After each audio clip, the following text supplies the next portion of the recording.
好，来看看今天小狼啊，给大伙儿带来啊，传说中这个儿童节的第2天。但是说听到这个视频的话呢，可能啊，很多人会觉得啊，这个时间已经过去了啊。但是在当天直播的时候给大伙儿做的这个视频呢，是来自于我们的这个大空翼啊，也是老朋友了，给大伙儿解说过很多他的这个群雄争霸啊原版啊，包括飞龙版啊，这个各种这个角色的4进视频。那这一次呢是锦马超的4进1币啊。这个锦马超4进的话，打1命确实不好出，但是咱们打这个1币啊，这个也确实很难。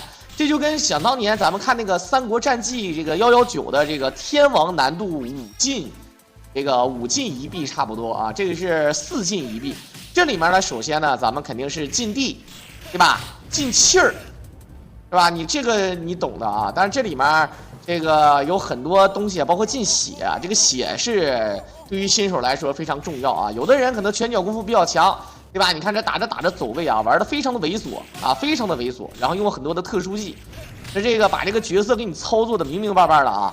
锦马超呢啊，咱们这里面是有2个马超啊，这个2个马超呢，这个技能都不太一样。整体来讲呢，这个他俩呢在空中撇飞镖，这个还不错啊。好 ，OK， 来看看夏侯惇。这里面呢，由于咱们是进气儿、进血，对吧？然后呢，进道具，这个就感觉让人非常的难受啊。然后还有什么呢？有没有进防御？进防御、进跳能不能啊？但事实上不能啊。这个游戏不像119还可以考虑一下啊。这个尤其是跳啊，这个版本就有点离谱。来，我们看看这个。这锦马超呢，他这个披风小时候感觉特别帅，而且他可以踩着这个敌人啊，左脚踩右脚踩到敌方身上，然后右脚踩左脚也可以踩。这里面呢，由于咱们的禁地啊，这个放不了宝，所以说呢烧不了它，然后也没有办法说这个过这个剧情。但是可以看到啊，这个马超他基本的连招啊，还是这个输出能力还是比较强。你看1、2、3、4，冲过去，然后再冲过去，然后再冲过去，最后一次啊，直接不来个注意力。如果没有小兵去骚扰的话呢，像打 BOSS 啊，这一套连招啊，血量还是蛮不错的啊，也是标准的这个4招1式。兄弟们来了啊！刚才呢这个放录像，然后现在呢又给播回来。整体来讲啊，我狼是被限流了啊，好多人找不到我狼，说我狼你不应该直播跟哪儿呢？这个虽然说前一阵啊确实没播啊，但是有种种的原因，就是说你需要完成任务，但是呢你又被限制了流量。各种入口进不去，只有关注列表能进去，或者说是曾经，浏览过我直播的记录啊，能点进去啊，正在直播中，或者翻看我以前的这个在斗鱼的视频，然后在上面写个直播中，然后点进去，反正你搜索解说小狼，什么搜索97号直播间，哎，搜索小狼，哎，就这啥都白扯，反正就是。这个意思啊，具体原因呢，就是说，半年这个之内啊，如果没有续约，没有再续约的这个主播啊，也就是说就被限流了啊，这个就很尴尬，你说是吧？一点信任都没有了啊，然后我就没有办法，我只能说，那你说任务完不成，然后呢工资拿不到，然后呢工资拿不到，任务完不成，你要签，你这种情况下感觉互相。啊，可以看到这个铁兵阵，很多人说上去干的不完了吗？这个地方啊挺难的啊，兄弟们，他这个兵阵是有套路的啊，他这个兵阵挺难的，是要等他中间这个兵上来，然后再打才行啊，你懂的啊。不会吧？应该能搜到，你搜吧。我最嘚的是我现实朋友搜97号直播间没有，搜小狼发现是其他的小狼啊，这个比我狼这个知名度要低一点啊。虽然说我狼知名度也不高。但是多多少少有点东西，但是就是搜不到，然后再搜到用户那儿废了，搜到用户变成有一个叫小狼解说他爷爷，我是真服了啊！咱也不知道是得罪哪位小伙伴了啊，这个起名叫小狼解说他爷爷，我真是的啊！这个他老人家理论上来讲已经去世了啊，2015年啊，这个咱也不知道为啥起这个名字，反正我觉得尊重一下死者啊，但是这个名字你起了，我也管不了，对吧？你没办法啊。对吧？你一搜一下真搜不到，你只有从关注列表，啊，还有什么呢？除了关注列表之外，再就是曾经浏览过我的记录，对吧？这个里面记，其他的你搜是搜不到。有的人在主页搜不到，在格斗区的主页里搜不到。反正总体来讲就是搜不到啊。就是想看看不到。然后呢，还有观看任务、观看时长，观看时长完不成呢，这个工资就没有。要不说这工资啊，要不说这钱呢，还指不上是谁的呢啊。然后呢就没有，咋整？但是这个大伙懂得都懂啊。我们目前来讲呢，就是能陪好就行。这个。就是还是咱自己入啊！你如果说咱自己，咱哥们儿，如果说，对吧？咱要是像有这个那些大明星的流量自带的，说实话，那腰板咱也硬，咱自己确实也风烛残年，对吧？跟不上这个时代了啊！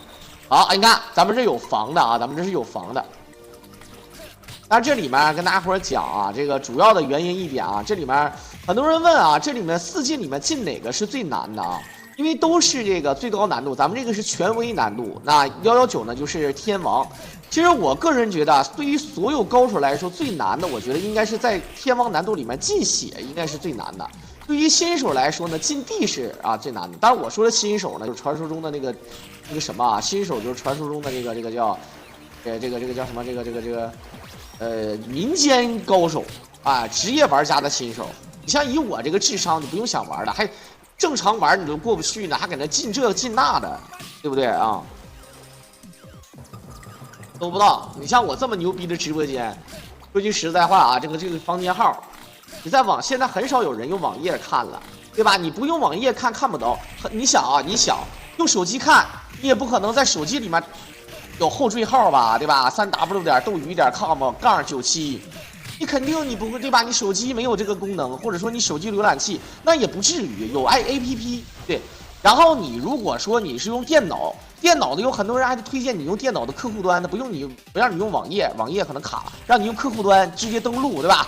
挺好的，可以看那个高清啊，什么4K 什么的，对不对啊？原画的。然后你用客户端你也输入不了，你也不可能会在后面打-97，对不对？你这。对吧？你只有像传统的这网页3w.斗鱼.com/97飞车，你才能直接进。你这是咋整？你说啊，对不对？人家就是不给你推，他现在我觉得不给你推吧，他两码事儿，兄弟们啊。不给推的，你不给推，你只能说不给流量是啥呢？就是我不帮你宣传，不代表我他妈消失了呀！我操，对吧？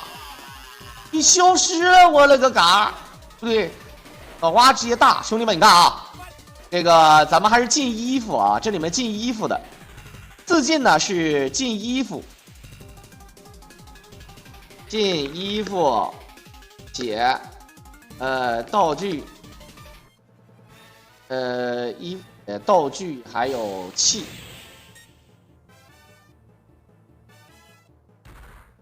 对吧？这4个进啊。这样的话呢，衣服的话肯定是要增加这个防御力和各种属性的防御，然后呢不让吃，对吧？理论上来讲，很多人说衣服啊进不进无所谓，吃了也不用放，对吧？在身上，他也是选择进了。就目前来讲呢，他还是没有费血的。很多人说他已经费了一点血。咱们这个版本呢，它也有隐藏的这个升级的这个机制啊。它升级了之后也会增加血量的上限的啊。这个不要以为这个没有啊，咱们这个2P 啊也是有的。2P 呢就是《三国战记2 Plus》的版本啊，就叫2P。那很多《三国战记1》有没有 P 呢？有啊，《三国战记1 119》就是119 Plus 啊，但是它有很多版本，115、117、119，还有传说中的100啊，咱就不说了啊。真正的 Plus 呢就是119啊，虽然说也有很多没有完成的东西啊。这里面的2呢就是这样的，如果原版的2呢就是有等级系统，说你吃的那个玉如意，或者说吃的那个阿斗啊，好像包括你正常打会升级。升级的话，对吧？这个直接就在这个屏幕上显示你多少级。有的任务呢需要等级啊，没有等级的话完不成那个任务。而你现在呢，这个版本呢就不会显示等级，但是呢多少还是有这个血量上限系统啊，都懂啊。噔噔噔噔噔噔噔噔噔。好，就目前来讲还是没干啊，还是没干。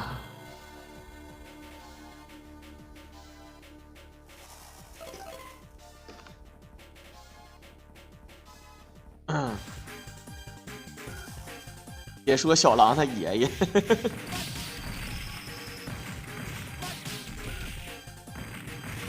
我这直播间能卖点钱吗？斗鱼值钱我才能卖钱，斗鱼不值钱咋卖呀？对吧？连斗鱼斗鱼老大现在这不知道脑瓜子是不是嗡嗡的啊？好，刚才这个刘琦，刘琦呢就是传说中刘表的长子啊，但是呢他并不是这个蔡夫人的这个孩子，所以说呢受到了这个排挤啊，对吧？这个然后呢他问计诸葛亮啊，诸葛亮呢给诸葛亮来了一招上屋抽梯，对吧？这个后来呢诸葛亮呢既为了自己的主公，又为了这个刘琦安身立命，所以说呢把他派往江夏。这刘琦呢跟这个刘备呢深度绑定。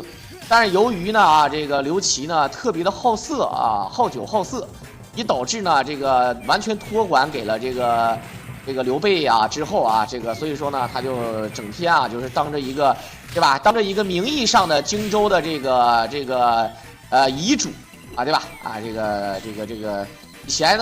以前主人的这个孩子啊有一定身份啊，对吧？这个身份很重要。又有野史说呢啊，传说中刘琦呢被刘备给搞死了啊，但是这个理论上来讲呢，应该不至于啊，他完全没有搞死刘琦的必要啊，不知道大家伙能不能理解？尤其是在死的时候呢，刘备还没有完全拿到这个荆州啊，对吧？所以说能理解啊，整体来讲了，刘琦呢对刘备也是有救命之恩，所以说呢，这个刘琦跟刘备也一样，双方都差不多。这个刘琦的身份那么重要，对吧？这个肯定不会出现那个野史传说中的那种样子。而刘琦呢，刚才被打跑了。这里面呢，咱们是前往这个江夏救兵。江夏呢是荆州重镇啊，这个听明白了。它虽然说是一个听起来像是一个小地方啊，但是其实呢，对于这个军队把守啊，反而是一个特别大的地方啊。所以说刚才呢是想让这个刘琦呢去救人，但是你把刘琦打跑了啊，这就嘚儿了啊。这个咱们当然啊，完不完成任务也无所谓。你把刘琦救了，刘琦就会拿一个弩去帮你射这个张合啊，对吧？这个整体来讲也就这么回事啊。不过很多游戏里面为什么没有文聘啊？这个地方我也感觉怪怪的。我乃大将文聘。好，这里面卡住了，哎，让他往后，哎，对，往后看，铁甲兵啊是那个传说中的这个二五仔。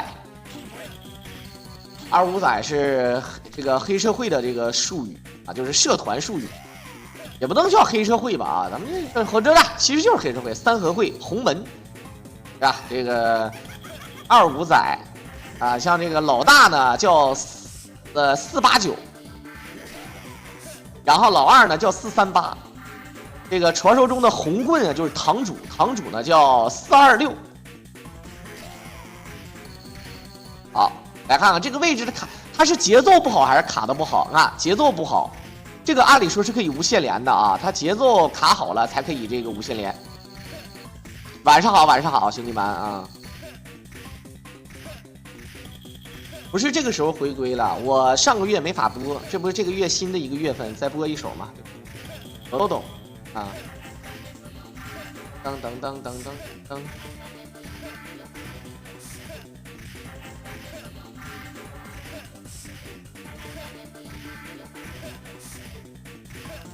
好，一顿蹬，高抬腿。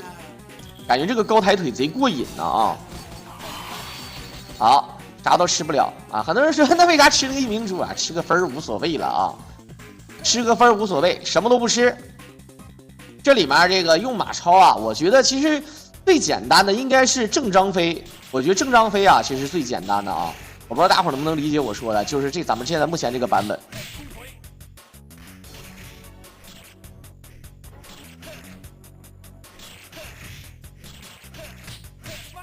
好，来看看，还有好几波兵阵啊！这个兵阵非常狠，不一样颜色的那个是重点兵，传说中的百夫长啊，对吧？打死他这个军心涣散，哎，这一刀是真的狠啊！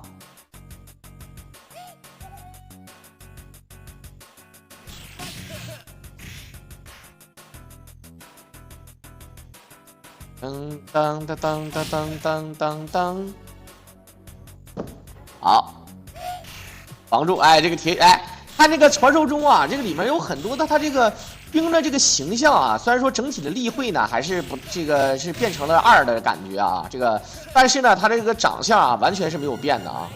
刚才那个弓箭手，来看，没有人帮着射，这个阿斗射不下来，对吧？他射下来之后呢，可以当一个分吃。如果原版的话呢，这个《三国战记2》原版啊，它就可以当做经验吃，而且经验很高。啊，也是一个这个隐藏的一个设计啊。但这里面这个张合把这个阿斗抓住了啊，就完全偏离了咱们故事的这个原本长坂坡的这个线路。其实呢，前往江夏救兵是有人的啊，这个大家伙都了解啊，前往江夏救兵，这个关羽和诸葛啊是去的，所以说你看长坂坡上呢只有张飞和赵云，啊，这也是属于赵云和张飞的这个对吧最高光的时刻。严格来讲呢，高光时刻呢，很多人是觉得是赵云，我觉得长坂坡加这个长板桥这一块啊，高光的应该是张飞，因为赵云呢，对吧？这个确实啊，这个无双一开。斩杀了50多员这个偏将副将，而且还斩了高览啊，这个确实是很厉害。但是呢，这个毕竟还是一路逃亡啊，一路逃亡，逃到这个张飞这个地方之后呢，直接一句啊，三哥救我，哎，所以说你像赵云这么牛逼的人啊，还需要张飞去救啊，而张飞一个人说什么救什么救，他们都不敢干我，对吧？他们看见我就跟看见鬼一样。是不是、啊？传说中铁胆神侯夏侯杰是吧？啊，铁胆将军直接被吓破了，这咋整？这玩意儿啊，虽然说是文学作品去修饰啊，但是在正史当中啊，咱们在这个《三国志》正史当中呢啊，只有关羽和这个张飞他们两个才是正史公认的这个万人敌啊。万人敌的话呢，这个不仅仅说是打仗勇猛，或者说是单挑勇猛啊。主要是带兵打仗啊，带兵啊，行军布阵啊，行军这个作战，这个比较厉害啊，在战绩上比较彪炳啊，这个比较彪悍一些。但是这个你包括像项羽也可以这么认为啊。那其他的将军就没有这么啊，三国时期就是俩。后来呢，这俩人都入了这个武庙嘛，对吧？但是事实上呢，这个有一度的这个时间呢，好像觉得这个关羽和张飞啊。还是这个不够好，他觉得他俩的这个三观跟这个当时的朝廷的皇帝不太相配，所以说把他移出去了对吧？一阵儿，后来呢又给加回来了啊。当然我这是道听途说啊，咱也不知道是不是真的。反正这个歌颂的人不一样，对吧？歌颂的人不一样。你像现在还有的人对吧？这个有的人做出了一些事儿之后呢啊，挺多人一顿骂，有的人呢还夸这个人做的对，哎，你这玩意儿没法说，对吧？有的时候呢就是这么个情况。当然，这个讲这个仁义讲什么东西啊，在建社会的时候呢特别重要。但是呢，有的时候呢特别讲仁义呢，反而变成了对吧一种笑话。比如说咱们在这个春秋五霸当中啊，这个当中有一个人呢啊，叫这个宋襄公啊。虽然说很多人想把他移出这个春秋五霸啊，这个宋襄公呢啊，这个听起来襄字嘛，襄者助也，对吧？这个襄这个字比较好，但是宋襄公呢打仗呢啊，就跟你讲仁义道德。对吧？我们不搞偷袭，我们正面对战，对吧？你这打仗是吧？你不搞点阴谋诡计，咱们说不战而屈人之兵是吧？你打仗你不搞点阴谋诡计，你是吧？你这个对吧？这个偷鸡取巧的啊，偷你粮草，就跟玩红警对吧？打你家彩金车一样，对吧？打你家彩金车，是不是？拿工程师拿间谍，这都是很有必要的。这什么时候战争是残酷的？对敌人心慈手软，就是对自己的残忍嘛，对不对？拿自己士兵开玩笑。这宋襄公啊，就是典型嘛，大家伙都了解啊。所以说呢，你像讲仁义道德，任何朝代都要歌颂，但是呢，就皇帝来讲，歌颂起来就怪怪的。当然你分跟谁，你像刘备，是吧？这个刘备这个跟曹操也好，跟谁也好，跟这个是吧？跟这个刘焉也好的，跟了一阵刘焉，后来呢还争夺人家这个刘焉儿子的这个西川，然后同时呢跟曹操啊说也好啊，跟吕布说也好，但是多多少最后呢都是因为利益啊互相的都背叛。你也不能说刘备不对，说别人不对啊，反正总体来讲是残酷的。但是刘备对兄弟确实够意思，所以说呢，这个大家伙呢都不批评他，但是呢也是个悲情英雄啊，因为为了这个关羽报仇。对吧？为了关羽和这个三弟报仇，以导致内分泌失调，最终呢病死白帝城，对吧？啊，就很难受。但是呢，值得歌颂，但是悲情，是。有的人呢打仗，我管你那个这个的，我赢了就完事儿啊，赢了我还得杀功臣的，对不对？历史当中还有很多皇帝赢了还杀功臣，还要这个逼死自己的这个父亲啊，然后呢杀死自己的兄弟啊，比较著名的像什么玄武门之变。啊，还有像什么这个，比如说像这个叫赵武灵王，啊，齐桓公啊等等，对，包括到后期康熙的九子夺嫡，多多少少啊，这个父子啊君臣关系也非常紧张的，对不对啊？这是失踪人物还是录像？番茄哥，这是新的一个月份了呀，哎，对吧？奶奶的啊！我要被绑架了。那个先来一个超级火箭，来试试咸蛋啊！张飞是开玄武了，天神下凡。大家伙都了解我的性格呢，属于像张飞这种。张飞呢啊，有勇有谋，虽然说呢他的谋不多啊，对吧？这个但是呢是有勇有谋。大家伙知道啊，让张飞呢守城是比较难的，因为他性格不好，他不太好守城，但他攻城略地非常厉害。他的性格不好，所以说你看啊，他连自己的手下都管不好，最终呢也死在了自己的性格之上啊。所以说他，大伙儿也看到了啊，确实没办法。但是呢，张飞进攻基本上就没输过，对吧？你这一点就不一样啊，对吧？大伙儿了解啊，你要知道啊，这个刘备的这方势力永远是三方势力当中，对吧？尤其是前期是最弱的。您在最弱的情况下，对吧？人家还能这个，是吧？人家还能这个用这个以弱胜强。斗鱼有没有干点事？不知道啊，你工资你得到月底才知道的，啊，还得扣税，还得啥，这我就不太清楚了。现在就是那你怎么办？那你不也得播吗？你不播，那不，咱不能说分逼没有，你甚至你连人气都没，你现在就没有了。我说实话，限制成这个逼样，时间一长，是吧？人家觉得咱态度有问题，但是有的时候吧，我就憋不过这股气。对吧？我就说咱不能让人家啊，你光你占便宜，咱就把苦咽进肚里，对吧？这个叫爱妮欧啊，你完全不懂啊，你不懂怎么个情况？要不要礼物呢？说句实在话，这都是开玩笑的。老板愿意给呢，是老板给，反正你也没给过。你要是老板，你都说这句话，我多少有点内疚的。但是呢，你还不知道咋回事啊，就上来就开始给人说这个。你都不知道咋回事，为什么不直播啊？如果说因为我直完播，然后我负债几十万，你帮我还的话，我会给你个解释。有的时候呢，人不知道，然后还要装作一副对吧？你没经历过我的苦，然后呢，你是吧？你还要然后去来谴责我，然后并且你其实吧，你也没有说。我就理解不了这种啊！我说实话，这个我是现在是脾气好的。咱说实在话，你了解吗？你知道怎么回事吗？你看人番茄哥不少给我送礼物，也不少安排我，人番茄哥都知道咋回事啊！咱也不，你要说找理由可以，对吧？你可以找理由。你知道去年我1年不直播，我要直播，我现在没准负债好几十，到时候怎么办？对吧？你啥都不知道。那有的人在播，有的人现在都已经就踩缝纫机了，我这还好的，我跟你说，对不对？好，感谢我们的未来天空哥一球子大金卡支持我了啊！不是大哥，你以为放录像是我？哎，平台求我他妈平台求着你放录像好吗？你们是不是误会了？你们是不是误会了啊？好，来看看这边这个牛筋啊，咱们肯定是没办法招降他啊。其实招降牛筋最简单的事儿呢，就是直接把他给整死啊，就是快速整死啊。可以看到啊，即便他打的已经很快了，但由于什么都不让放，1管半血，对吧？也就是说3管血，3管血，最后打到时间都快到了才过关啊，对不对啊？去啊！你看，一看就是你还是没来，就是我合同没到期，我签了5年合同，我也不知道当时这么长时间，我也不知道5年经历了什么，我也不知道为什么就突然5年之后变成这个样子，谁也不知道，不可以解约，没有说和平解约这个说法的，对吧？谁都不知道的，你碰到这种事儿你怎么说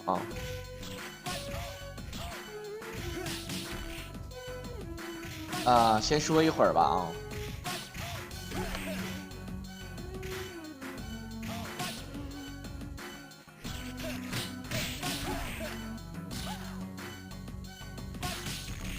咱们这个我也不知道啊，就是我是说啥呢？我这个我有的时候吧，我不知道这个咱们兄弟们啊，就是刚才你像这种情况下还能有人进来看，我觉得理论上来讲啊是已经是铁粉了，对吧？理论上来讲说我2句呢，我按理说没有问题。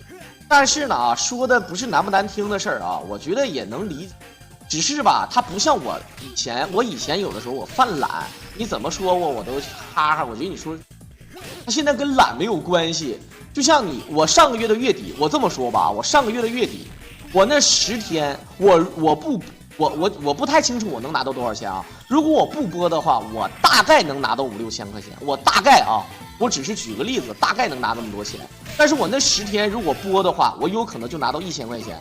至于为什么呢？我之前跟大家伙解释过，因为我再播的话，我的排名就上去了，我排名就变高了。很多人说高还不好吗？我操，大哥，现在第1的他想要变成第7，第7的想要变成第14、第15，第15的想要变成第20几，因为他只有到那个排名呢，他才能完成那个任务，他才能拿到满的工资。虽然说满工资的第7名没有第1名高，但是他能拿得满，你核算他就是高。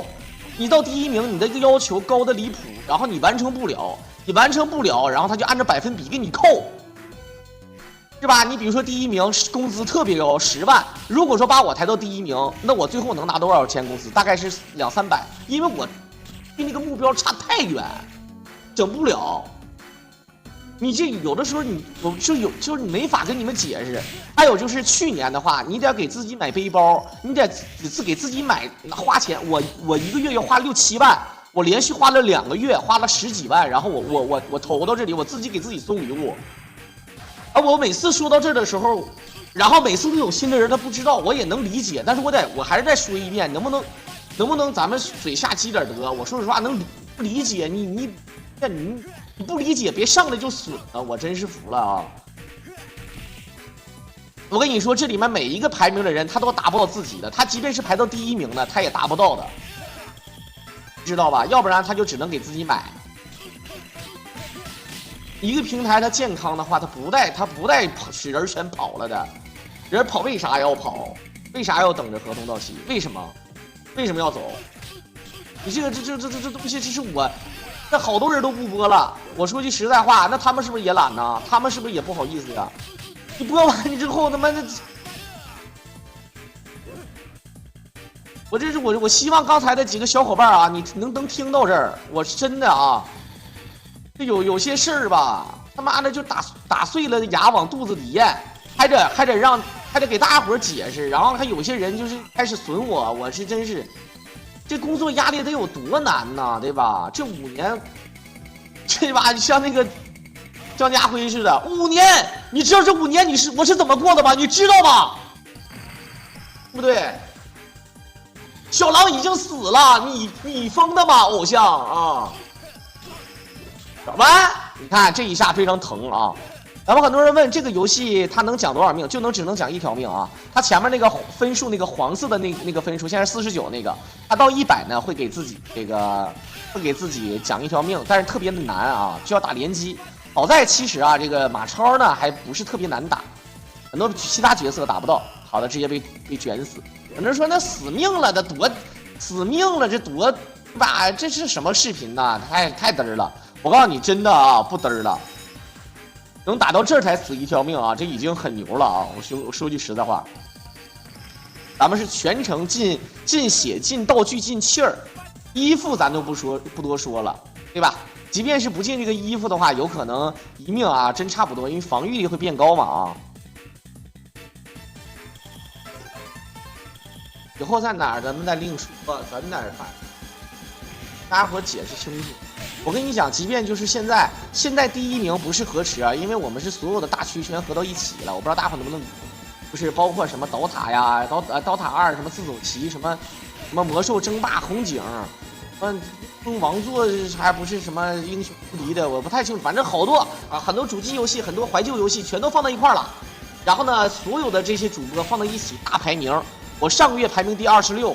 但是我不太希望自己是26，我希望自己是36啊。就是我只举个例子啊，我不知道大伙能不能，但是你选不了，你说我降点排名行不行？不行，你这就很尴尬。要好就是我跟你讲，河池应该排到第5还是第6，我不知道。他希望自己别是第5，他巴不得希望自己赶紧啊自己第10吧啊，可能还好一点啊，对吧？就你排到第1的那个人，我不知道是谁，但是如果是谁的话，他也一样，他的任务也完不成的。我实话实说，我不是说我吃不着葡萄说葡萄酸，对吧？你这个，你这个的每一个人都完不成，但是你排名还不是你定，你知道吗？这就很难受啊。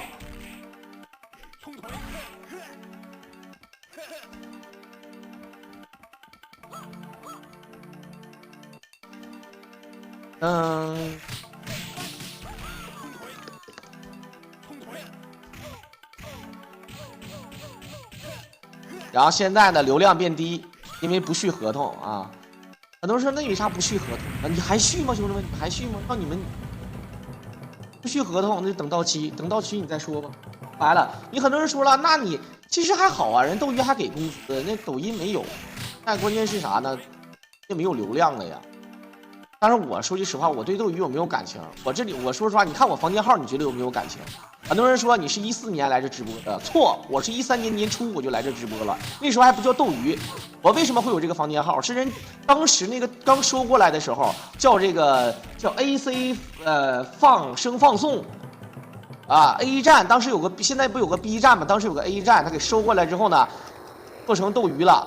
我当时就有这个房间号，就这么简单。你说我能没有感情吗？对不对？想当年咱直播间火成啥样？我说句实在话啊，咱不是说我给这吹自己，好汉不提当年勇，我并不是为了提当年勇，我只是想跟大家伙讲点实在的，就是说，你但凡好一点，谁会走？我不知道大家伙能不能理解，但凡你懂吧？就这个事儿，我操你妈！宁学桃园3结义，不学瓦岗一炉香的啊！我这不是能不能理解我说的？这玩意儿都是眼泪呀！很多人说那不就是因为钱的事吗？你看，又来了啊！开始弹窗了啊！这怎么说？这怎么说？哪个超管啊？你出来给我解释解释！你问我，你告诉我为什么啊？告诉我为啥？来！刚才有人都听我听见我这边有声音了啊！现在警告那就警告吧，那没办法。要不说，我觉得朋友做不成吧，不要做仇人。对，咱不知道，说都不让说，是吧？那就没招。这么一整人，那就真没招了，是不是？好，我们看看啊，现在这个讲讲这个路子。其实啊，这个人都一样啊。你现在知道我房间号有啥用？房间号97，但是没有用嘛，是吧？就现在你 QQ 号用处也不是特别大的。你说你微信号多少？我说微信号也没有太大用处，就是要不就扫码加，要不就推送加，对吧？你微信号也没有啥用。你现在97号房间，我刚才说过了，对吧？我说你手机不需要房间号，你搜你也搜不到，是吧？你搜解说小狼都搜不到，只能搜到解说小狼他爷爷，我真是服了啊！不让搜，他不是仇。哎呀，你看有没有人说别人给我送礼物的时候，怎么就不提醒我呢啊？我这说句实在话啊，那咱还得有这个送这个礼物。我说实话，我又不接赞助，我不接赞助，不接安排的，我啥都不干。我说实话，就我上个月的前半个月，你们看一下整个格斗区，别的区不敢说，整个格斗区你数一数，咱礼物是不是有的，对吧？这个又有火箭，又有啥的？人家那个谁，人家那个17哥连续送了5个火箭，还是4个火箭，我忘了，啊，每天来送一个。班尼哥第一天直播，呱给我送6、7个那个飞机。咱说实在话，对吧？咱对平台够意思，对吧？平台抽50，对吧？我还得给国家再交点税，是吧？我一点都不觉得这个钱大家伙一起赚，是不是？我从来都没有说我私底我说哎呀你们别送了，把打到我钱包里。我这说句实在话，我啥时候干过这个事儿？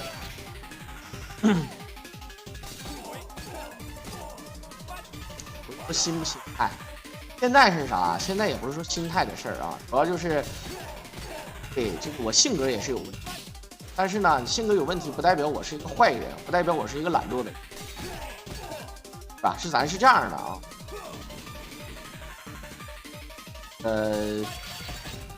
人永远都有别的出路，是吧？你像人家，是吧？这个叉宝宝，是吧？还有一些人早就给，是吧？整了一点路了，是不是？啊，很多人都有自己，那包括也是啊，包括老秦、阿辉，对吧？老秦、辉，他们都是3月31号到期，找我7个月我就等了。而且我想说，兄弟们，其实我严格意义上来讲，我是被邀请回来。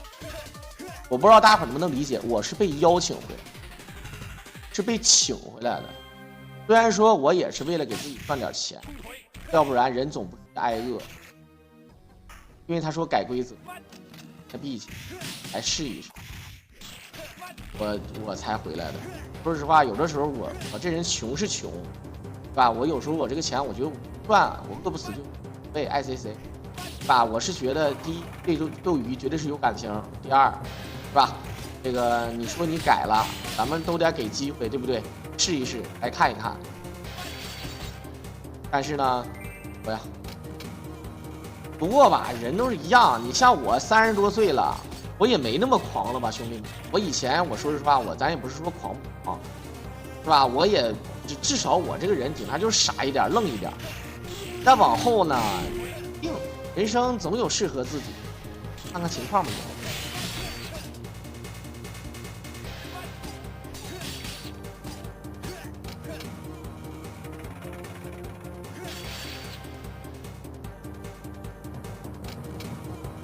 唉，但是吧，这里面就是一个情况，以后吧，其实有的时候啊，选择性对这个弹幕吧，就一言以蔽之就得了，是吧？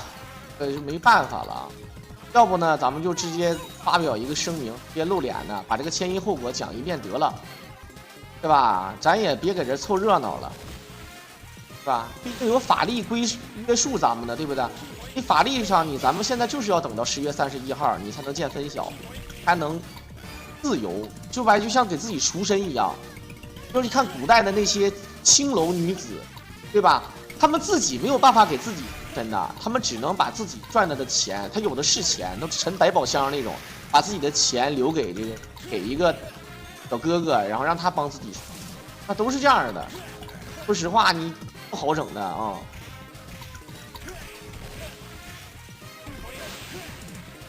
没有，我这个心态还好，我只是觉得吧，以前是啥？以前为什么牛？以前心态好在哪儿呢？这个对家庭啊，对什么的都没有需要什么责任啊，对吧？咱们，对吧？这个一张嘴、2只手、2条腿儿，啊，咱也饿不死。但是呢，现在不是一人吃饱全家不饿的时候了。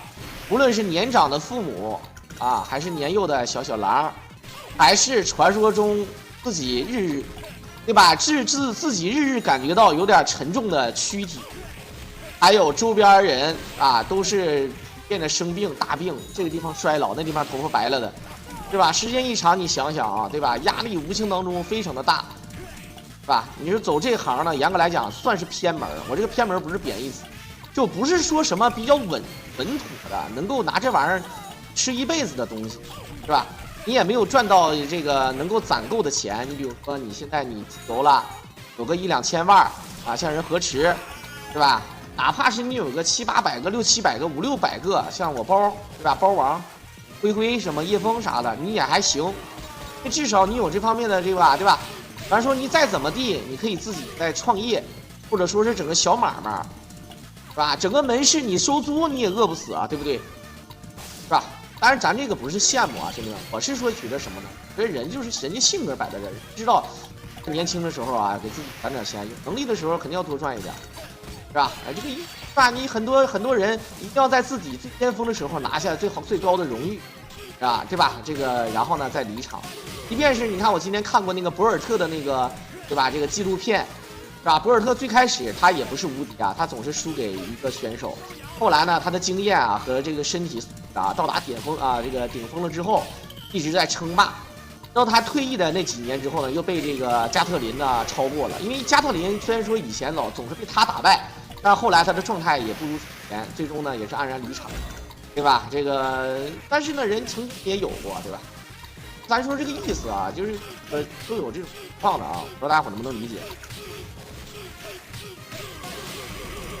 成日历这么好打吗？对呀，人家是跟你说，他主要难打的就是那个木头人儿，你先把木头人秒掉，对吧？木头人秒掉呢，最好是用火属性啊，但是咱们这个没有办法，只能用普通攻击。木头人呢，它的这个物理抗性非常高啊，打好几套才能打死啊。有的时候直播间火反而还不赚钱，都不想着赚钱。那时候我告诉你，那时候就跟钱有仇，知道吧？真的是这样，那时候感觉跟钱有仇。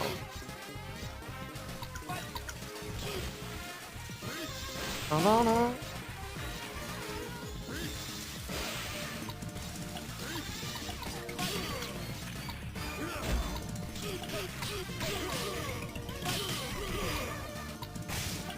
好，来看看啊，这边这打曹操啊，他们走的咱们这还是最难路线啊。如果你要走这个吴军路线的话呢，其实相反是肯定比较简单的啊。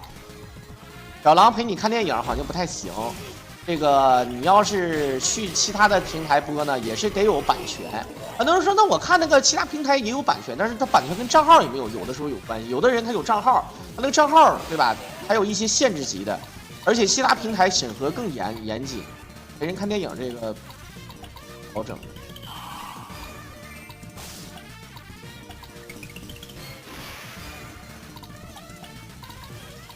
严格来讲，现在呢，你分哪个分区了？这个无论是格斗区、怀旧区、接那个怀旧主机区，都是并到一个大区里。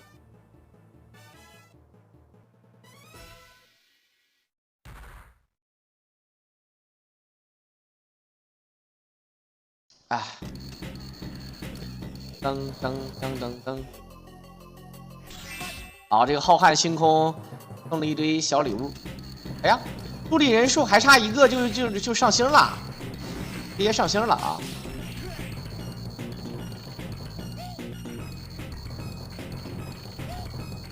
好，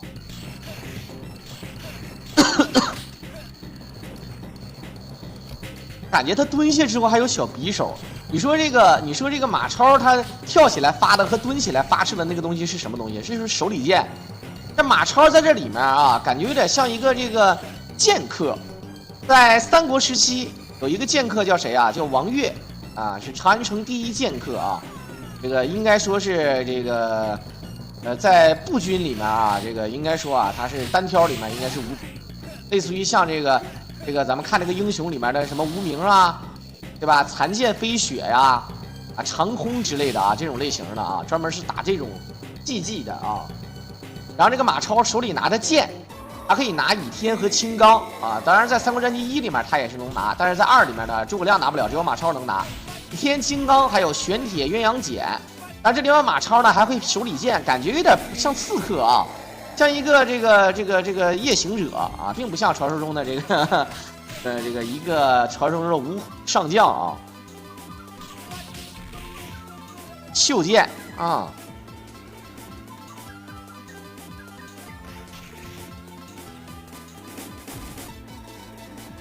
好。这里面呢，只要先把这个孟获给搞死啊，就只剩一个大象了。其实严格意义上来讲啊，单挑这个大象啊，肯定是这个比较难比较好打。这个但是大象配小兵就难打了，大象配这个梦幽反而好打一些。你把梦幽一打死，大象就剩一个了，你看，完全不用屌他了啊，对不对？东推，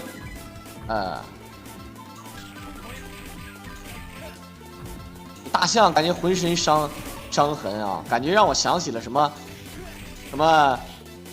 首先是梦幽孟获，然后呢祝融夫人，南蛮入侵，然后呢再加上什么目录大王，还有什么乌突谷啊，这都跟大象有关啊，卡的啊。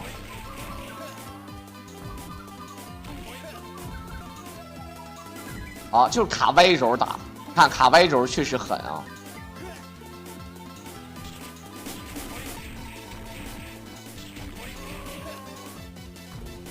啊，超残血了，没事啊，你也看到了啊，104，也就是说刚才我说过了，他就是会奖一条命。马超打这个连击啊，这个还是可以的。这个方式呢，有点类似于像《三国战记》风云再起的这种方法，越往后打，你看前期都不加分，只有连击到后面的时候才加分。你看，又有这个踢云纵，它这个加分就比较好。你如果要是没有这么多的这个连招啊，像其他有一些角色不好连，打分不好打，讲不了命，那就难受了。很多人呢，这个版本那一币好像很多高手都可以吧？啊，确实很多高手都可以，但是那真的是很多牛逼的高手了。就类似于你《三国战记119》天王难度一命5尽，魔张飞一命5尽，魔张飞没有气儿啊，对吧？一样一个意思啊，相当难的啊，叫一币啊一币，对吧？你但凡能一币过，你绝对是一线中上了，对吧？现在说5进能一币的，你像我狼5他妈是啥都不进，你一命一币都一币不了，还一命，对吧？你稍微进点道具，很多人就玩不了了，进血那更玩不了，对不对？何况还是那啥，而且现在呢，这个小李仔呢119是吧？这个5进1命啊，两个角色，2个张飞5进1命，但是其他角色啊，就目前来讲没有啊。如果有其他角色可以，诸葛亮好像是2命啊，诸葛亮呢是打的比较不错啊，有的是2命，也挺厉害了。诸葛亮的难点是因为他攻击力比较低。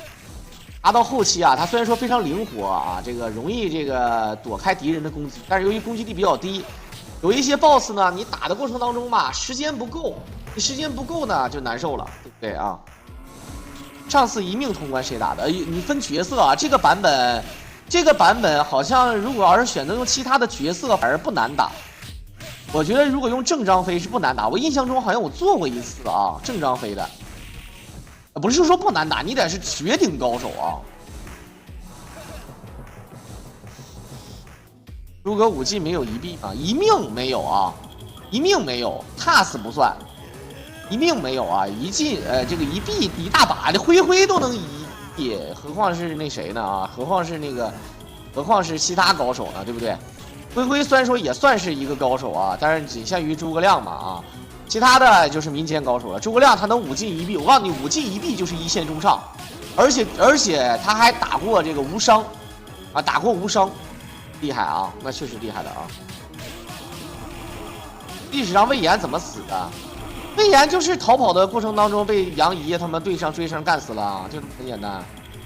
魏延主要是啥？他没有兵权。魏延你看起来像是军区这个传说中军区副司令。应该说呢，在军衔上是整个军区的2把手，但是呢没有用的啊。这个和现在的政治体系，大家伙也了解啊，2把手永远，对吧啊？吉祥物的啊，对吧？你懂吧？相反呢，如果要1把手把权力移交到重要部门的手里，并且有这个传说中的军事指令啊，或者政治指令，好了，这地方没整好，被牛一下挠死了啊，很难受。到时候呢，你也没招。对不对？就好比你是太子，理论上来讲呢，皇帝一没，对吧？你就牛。但是皇帝在没之前呢，找了几个顾命大臣或者怎么样，直接把诏书给你改了，告诉你啊，我不喜欢你，我要那个什么，我要封他为太子，那就没招了啊。可以无伤，你说啥无伤？5进无伤，不是无伤很正常，无伤。只要你《三国战记》全人物无伤的话，也是一线顶的。单人物这个无伤，比如说诸葛亮无伤，也是一线的。比如说灰，我说的不是小灰啊，就是灰啊，就是重庆灰，就玩97那个。然后那个小灰，咱们都问过了嘛，人家是打无伤和5进1币，5进1命没有啊，5进1命没有啊。魏延到底有没有谋反？首先，你得说出谋反的定义。如果他对这个诸葛亮算谋反的话呢，他就谋了；如果对刘禅的话呢，没有。他怎么谋反呢？他谋反不了啊，人家有刘禅呢，对不对？这别闹了，你这诸葛亮死了，诸葛亮又不是皇帝，对吧？你很多人说那谋反投靠这个魏国了，是不是？没有，那也更没有。魏延的话呢，还是忠于这个蜀汉的啊。对，什么叫反？什么叫反贼？像这个孟达就是相当于反贼了。像很多人说，那孟达后来又跟诸葛亮这个又想回来。他为啥回来呀？他跟李岩呢关系好，李岩呢是托孤重臣。这个李岩派这个儿子李丰啊，跟这个传说中的这个孟达呢就开始交流啊。孟达啊，不是吴孟达啊，孟达交流。这个孟达呢，这个在这个曹丕死之后啊，这个这个传说中这个曹睿呢，就对这个孟达就不是很待见了。这曹丕呢比较喜欢孟达这个人。达呢虽然说比不了诸葛亮，比不了司马懿，但是呢也是有一线实力。也是镇守一方的大将啊，带兵打仗啊，军事权谋啊，也都算是有能力的，但是跟司马懿比不了，后来让司马懿给搞了嘛，对，再加上自己内部有内奸，然后做事呢不够谨慎，好打这个蝎子，被司马懿克了啊。孟达的话啊，这个就没办法，这个一点招都没有，如果孟达这个起事成功的话啊，北伐在当年有可能就会直接结束。啊，就会有结果了，老大伙能。但是我觉得啊，有结果也未必。东吴应该不会坐视不理。不过呢，收复长安这一年应该是有机会，但往后就慢慢再说嘛啊。关东地区应该是没有问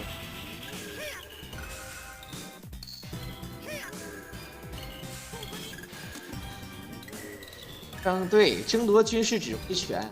其实吧，魏延要争夺军事指挥权呢，打司马懿呢，应该也是好打。司马懿呢，也是以稳著称，而且司马懿的军事实力啊，他比这个蜀势力的这个强啊，他可以拖得起啊，他可以拖得起。大家伙儿要了解一件事啊，军事作战，咱们看那个雍正王朝啊，或者看康熙王朝，你会发现啊。打仗是打什么？打仗就是打钱，这大炮一响，黄金万两。你打仗，你懂吧？打仗是打什么？对，打的不就是钞票吗？所以说你懂的啊。好，一顿移。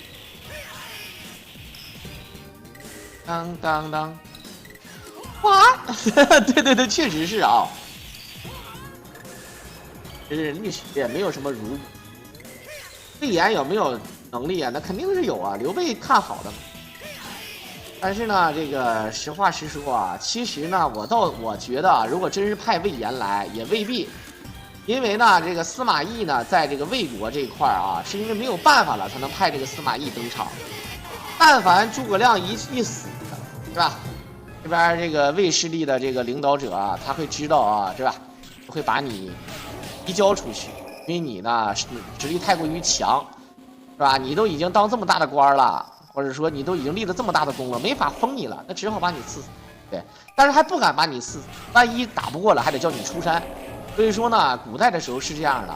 对，大家伙知不知道这个？大家看过那个康熙王朝，小的时候都看过吧？康熙王朝里面，这个派这个叫什么？这个人叫什么？派谁去打这个吴三桂他们？啊，或者是，这个什么剿灭什么察哈尔王，那是叫啥来着？想不起来了啊。还有像姚启圣去打这个，吧？去打这个当时的这个，郑家的这个势力，对，都是说一旦打到差不多了，已经稳赢了之后，就换成自己的亲信啊上去拿战功，是吧？啊，周培公，对，周培公，我这一时间想不起来了啊。周培公一旦打差不多了，基本上稳定了。啊，把你换下去，换成我们的人去领这份荣誉，啊！但是呢，其实这种事儿是好事儿啊。为什么是好事儿呢？因为如果你要是再那啥的话，那可命就没了，啊！包括但不限于什么年羹尧，啊，还有很多。你像比如说对吧？明朝的开国皇帝朱元璋，他的这个手底下是吧？都是这个啊。对，就是这样嘛啊。所以说，你像呢，如果要是诸葛亮一死，把司马懿一调回去，魏延假如啊，是吧？他性格好一点，谦卑一点，真是拿到了这个2代的这个军事指挥权，然后呢，这个任人这个而能，比如说你像把诸葛亮的这个培养的这几个人都叫过来，像什么姜维呀，像什么这个一些很多人啊，像什么包括像什么马岱啊，什么班，什么张仪。还有很多这个后期的这些人，真不一样的啊！你是这拿到后来，那真没准儿，再加上这个对吧？后来呢，这个司马懿篡权了之后啊，高平陵政变篡权了之后，连这个夏侯霸呢都投降这个蜀国了啊，对吧？夏侯霸呢，大家伙都了解啊，这是司马懿的官宣啊，第一个官宣啊，就最厉害的，对吧？这个2代之一啊，这个是有大能的。司马懿看好的人都不弱啊，你像包括钟会，包括这个邓艾啊，也包括这个夏侯霸。但是夏侯霸确实没办法，夏侯霸，人家夏侯霸是有身份的人啊，在蜀国这边呢，他有身份的人，所以说就比较牛。